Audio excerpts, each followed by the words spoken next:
What's up, guys? Most Wanted here, Marathon Pro in game. And I guess it's the second video I'm going to bring to you guys about editing in the series called Rsps Editing 101. This will be part 2, Intro to Sony Vegas. It's been a while since I posted my last guide, actually. I'm kind of behind on that. But, you know, your boy's here trying to get stuff correct. I've been working on some other stuff too. And, I hope everyone had a good Christmas. You know, if you celebrate that holiday. It was just yesterday. It was alright. I mean, I didn't really ask for much.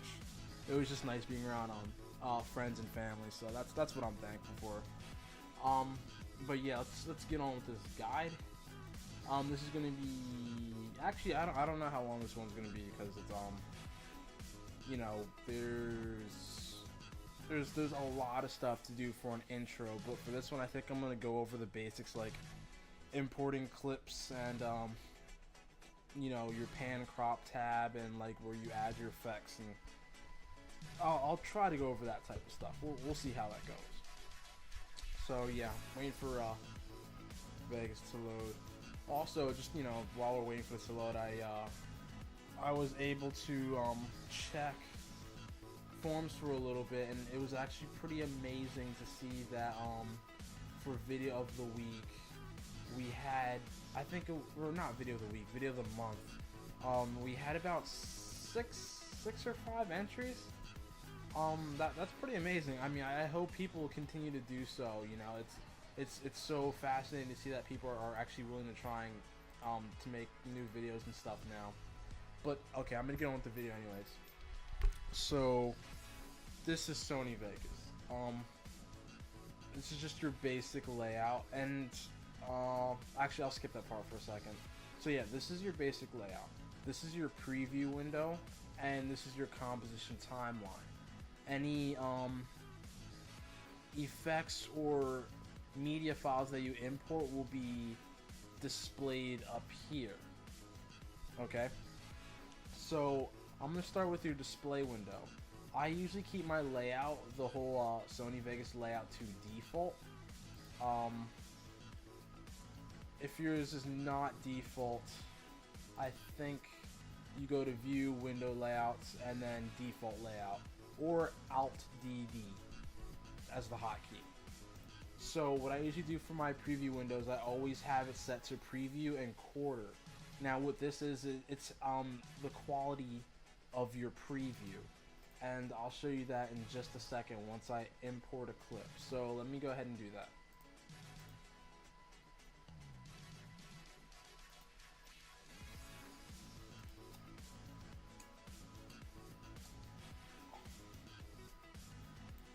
I have a bunch of different stuff, but yeah, I'm gonna use the good old trusty clips from iLithium, because his clips are pretty good.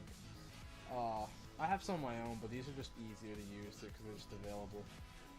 So let me go back over that process really quick. To open a clip or import a clip, you can go to File. You can do import or open. It doesn't really matter.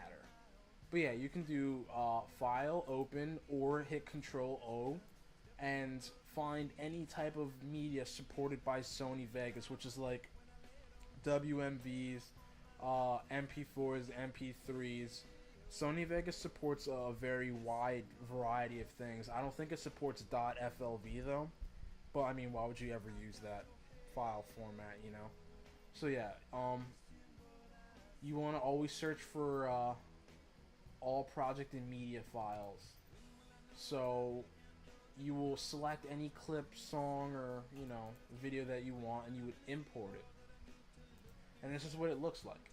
The top track is your video track, and the bottom track is your audio. It's usually set to stereo. It has 2 tracks, right?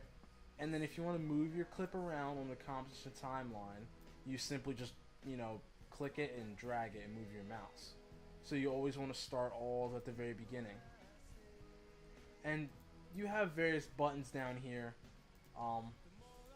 They do the same thing. They're kind of self-explanatory, like go to the end, go to the start, play. I should mute that. not mute that. I should mute my audio. Okay.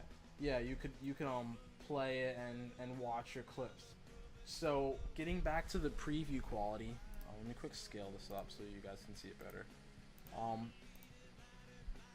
Getting back to the preview quality, if you can kind of see it, it looks a little bit blurry and distorted. That's because the quality's set to low. Now if I set it to quarter, you can really see the difference. Choosing your quality depends on it depends on various things. Like, do you really want to see the detail in the clips that you're editing, or do you just want to get something edited and see what it looks like as you're editing it? And if you do, I suggest you putting your quality on low. If not, I always suggest putting it on preview and then quarter, because that's good enough. If you put it on anything higher, I mean, it depends on your computer as well, but if you put it on higher, it'll take a long time to render out the frames, but you can see the quality's increased by far. You can tell if your preview window's stalling by looking down in this corner where it says frame. I'll click a spot and you see how it's just loading, just continuously loading. But if you have it on preview and or quarter, you know, the load time's very much smaller, you know, and I'm able to preview clips, you know, without any problems. But just know that when you add effects to your video, when you add effects, it's also going to slow this down because your computer and the software has to compile and try to render out these effects as you're watching them, which is why it will always lag. Alright, so I'm going to explain this bit of stuff over here. Most of this stuff you will not need. I will not really... Actually, I mean, it's just this one, the automation settings, I'm not really going to show you because it's kind of pointless for what we're going to be doing with Rsps editing. But here, you can tell if it's a video or audio track by the buttons that they give you. More specifically, you can just tell if it's an audio track if they give you this little output meter on the side. Now, this is your composition level. It'll change the brightness of your clip. Well, not the brightness, but I guess I could say brightness. But it's your composition level. You know, 0, you can't see your clip. 100, it's fully visible. Halfway in between, it's kind of like an opacity type effect, like you can kind of see through it. And you can do the same thing by changing the opacity by clicking on the top of your clip and just dragging the bar either which way. This button is the track motion button. You can use it for, well, it's self-explanatory. For tracking motion, I mean, I use it sometimes. I usually like to just do it manually, not use this. But you can use this to make 3D elements in Sony Vegas. This is bypass motion blur. When you go to render a clip, it already, like if you have a lot of camera movement, it'll already put some type of motion blur in it. If you want none of that, you can just hit bypass motion blur. And then this button, mute, obviously turns off the clip. And then this button, solo, I'll import another clip so you can see what solo does. Essentially, solo just allows only this one clip to be played. So this is actually pretty good. You can see the difference. So you can see the bottom clip on the bottom and the top clip on the top. And if I hit solo on one of the clips, it'll mute out that track, just pertaining to the type of track. So if I hit solo for video, it'll only mute out video tracks. If I hit solo for audio, it'll only mute out audio tracks. So if I mute out that, I can only see what's on the bottom that's not muted. So yeah. This button over here is your event pan and crop tab. You're going to be using this a lot when it comes to Rsps editing. And this is what it looks like when you open it up. Yeah, okay. So you have your information over here. And this is the main thing. You usually just want to slide it in. As you can see on the right, this is pretty much your viewing window. You can rotate it and do whatever you want. Down in the bottom is your keyframe timeline. This will show where your videos are panning in and cropping and stuff. As you can see, the closer it gets to the keyframe, you know, that's where your actual pan is that you want it to be. So yeah. And then this bottom button. Oh, by the way, if you add something to your video track in terms of event panning and cropping, this icon will turn like a light blue color. And the same thing with your effects tab, it'll turn green. So if you click on the effects, you have a whole bunch of different effects. Now you guys won't have like clamp time, magic bolt looks, or any of these new blue effects. I mean, I don't even use them. It's just third-party plugins that I found and I decided to add to Sony Vegas. You can find a bunch. There's a lot of good ones that'll help you. One that I really recommend is Magic Bullet Looks, because you can get some really nice looking color corrections using MBL. So yeah, here's all your different effects, and if you want to add an effect, you will double click it, and then you see how it added it up at the top? We'll look at that one more time. Double click it and it'll add it to the top. And then you can just click OK and it'll take you directly to the effects tab. Now each effects tab for various different effects have their own kind of graphic user interface. But your presets, this is where they have a whole bunch of different presets set for you for each effect. And you can make your own too by setting it to what you want it to, but make sure you're on default first. Set it to what you want it to, type in whatever you want, and then you hit save, and it'll save that for you. And the next time you go down to the tab, it'll have your effect that you saved. These little clocks and timers on the side, they open up your keyframe interface so you can change your effect over the duration of a specific time period.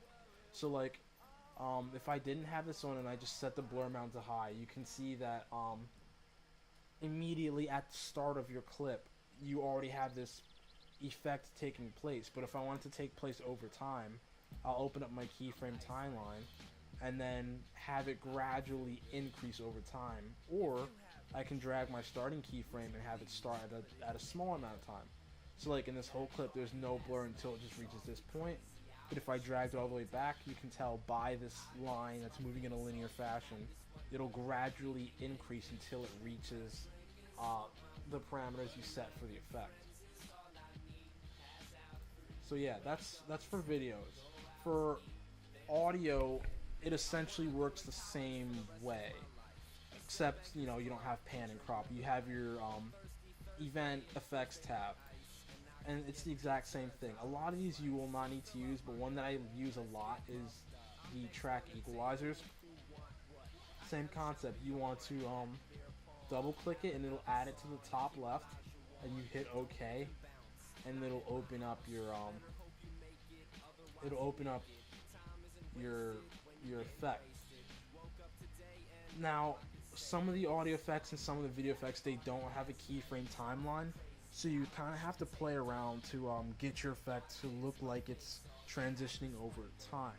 I'll review how to do that in another video, but yeah, that's the gist of it. There's a few issues that a lot of people have with Sony Vegas. One is their effects getting stuck. See how it's snapping to that? It's just getting stuck in there, and a lot of people don't understand how to get it out. To get it out, simply just click on the side of the left-hand side of the tab and just drag it out, and you'll be fine. It happens a lot with your event pan and crop tab too. Like, it'll just happen to get stuck in there, and if it's down in there, like, you're not gonna have a good time because you can't see anything. So again, just click it left-hand side and drag it out, and you should be fine. If you want to get a preview of the type of effects that Sony Vegas has, you can use these tabs down here. Yeah, you can use all these different tabs down here, and they'll open up a bunch of different stuff. They have a whole bunch of transitions that you can see, that if you click on transitions, and it'll give you like a live demo of what it is. And the same thing for video effects. So I mean, some of them aren't really good because they don't really show anything, but yeah, you can see the different effects that these things have.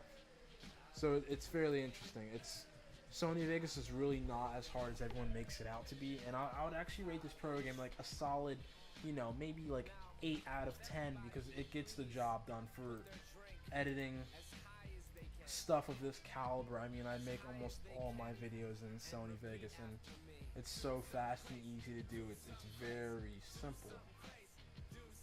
But a lot of this other stuff for Rsps editing you don't even want to touch. Like all these up here, you're not ever really going to use, and this down here you're not going to use anyways. This is your playback rate. If you change this, it'll change how you play back your video. Like this is playing at full speed right now, and if anything else, it'll play slower. I guess I'm at 16 minutes right now. Yeah, I think I might go to maybe 18 or 20 for this video because there's a lot to cover for just the intro to Sony Vegas. Or I might just have to break it up into two parts. Two parts, like maybe 18 minutes each. I think I might actually do that. But, what did I want to say? Oh, some things about, keys. So, there's various different functions that you can use on your mouse and your keyboard that'll help make editing a lot easier. For example, your mouse wheel. If you, zoom in on your mouse wheel or scroll up on your mouse wheel, it'll zoom in on the clip. Same thing with zooming out. Left click selects things. Right click brings up properties for whatever track you're trying to change. To delete tracks in Sony Vegas, if you want to delete the whole composition, you click on the entire composition of the entire clip. Make sure you have the entire clip highlighted. You just click on it and hit delete. If you want to undo something, it's the same regular hotkey Control Z to undo something you did. And to delete specific channels, like a video channel or a audio channel, click on that panel off to the side and just hit delete, and it'll get rid of it. And same, to undo what you did, hit Control Z. For splitting clips into parts, you want to hover over where you want to clip, where you want to split it, and hit S. And you see how that separated the clips? Yeah, that's very useful. To copy and paste, you want to select your clip, hit Control C, and you copied it. Click where you want to paste it. Control V will paste it. Now, one thing that's very handy is, this is really good for synchronization too in the future, is marking up your timeline. You can either just look at your audio clip and try to like split the clip where the beats occur, like so, or you could simply mark your timeline by pressing M, and that'll bring up a marker. You can name it, but I usually just don't name them. You can set markers in real-time playing. So if I were to play this clip and I want to set markers at various spots, I'll hit play and then hit M. Each time I hear like a loud beat or something, and it'll just add these markers, and then you can clip your or you can split your clips at these specific points, and it'll make editing so much easier, trust me. So yeah, to add audio or video tracks, you're going to need to do this a lot. To add audio or video tracks, you want to you can do insert, do audio track, or insert video track, and it'll just add it. And usually what I like to do is just drag them to the bottom, because what I already have is what I want on top, but you can always move them around. So yeah, to add tracks, you go to insert and then add either audio track or video track. But man, there's so much to do. You can change what your video track does by clicking on the composition mode, and there's a bunch of different stuff. What we're really going to do now, or for Rsps editing, all we're really going to use is source alpha and screen. And I'll explain those to you guys in a later video, but I don't want this to really go over 20 minutes.